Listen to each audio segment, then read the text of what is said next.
কোনো রেস্টুরেন্টে বা চাইনিজে গেলে কিন্তু আমাদের পছন্দের তালিকায় থাকে পাস্তা। ছোট বড় সবাই কিন্তু আমরা এই পাস্তাটা পছন্দ করি, আর একদম সহজ উপকরণ ব্যবহার করে ঠিক রেস্টুরেন্টের মতো করেই এই পাস্তাটা বাসায় তৈরি করে নিতে পারেন অল্প সময়ের মধ্যেই।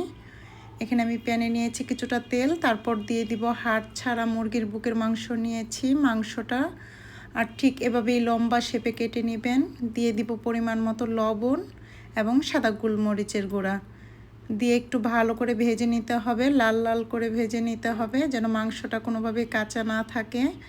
আর একদমই হাড় ছাড়া সলিড মাংস নিতে হবে। যখন লাল লাল করে ভাজা হয়ে যাবে তখন আমি এটা উঠিয়ে নিব। আর কিছু ছোট ছোট টিপস কিন্তু ফলো করতে হয়, যেমন চাউমিন বা পাস্তা রান্নার ক্ষেত্রে অবশ্যই ব্যবহার করতে হয়, সেটা হচ্ছে বাটার।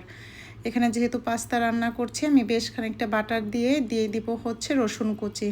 অবশ্যই রসুনটাও ব্যবহার করতে হবে, না হয়তো সেই চাইনিজ ফ্লেভারটা আসবে না। রসুনটা ব্রাউন হয়ে গেলে দিয়ে দিব বড় করে কেটে রাখা পেঁয়াজ। রসুনটা অবশ্যই একটু লাল লাল করে ভেজে নিতে হবে। তারপর দিয়ে দিব হচ্ছে টমেটো। আগে থেকে আমি টমেটোটা কেটে রেখেছিলাম ছোট ছোট টুকরা করে, সেই টমেটোটা দিয়ে আবার একসাথে ভেজে নিব।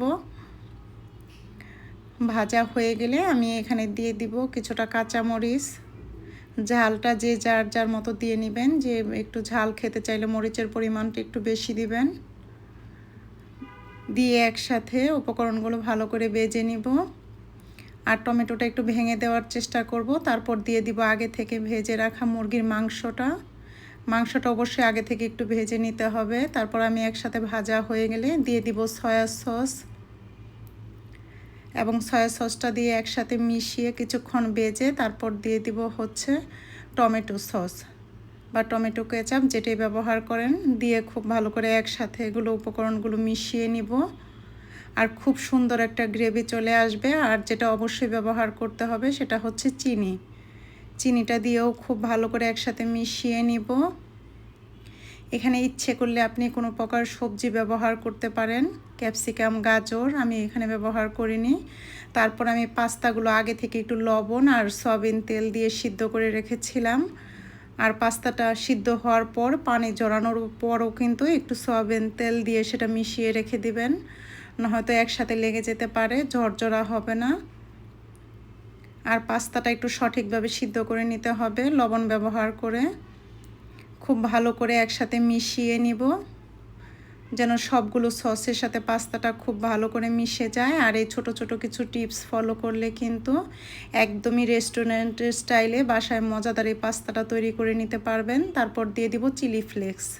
আর এটা একটু ঝাল হলেই খেতে ভালো লাগে, তাই আমি বেশ খানিকটা চিলি ফ্লেক্স দিয়েছি। আর দিয়ে দিব অরিগানো। এটা আপনার চয়েস, আপনি ব্যবহার করতেও পারেন, নাও করতে পারেন। তারপর স্বাদ বৃদ্ধির জন্য দিয়ে দিব সামান্য পরিমাণ টেস্টিং সল্ট। দিয়ে খুব ভালো করে একসাথে কিছুক্ষণ মিশিয়ে নিব। মিশানো হয়ে গেলে সহজ উপকরণ দিয়ে বাসায় পাস্তাটা তৈরি করে নিতে পারেন। আর আমার রেসিপি যদি ভালো লাগে আমার চ্যানেলটা সাবস্ক্রাইব করবেন এবং পাশে থাকবেন।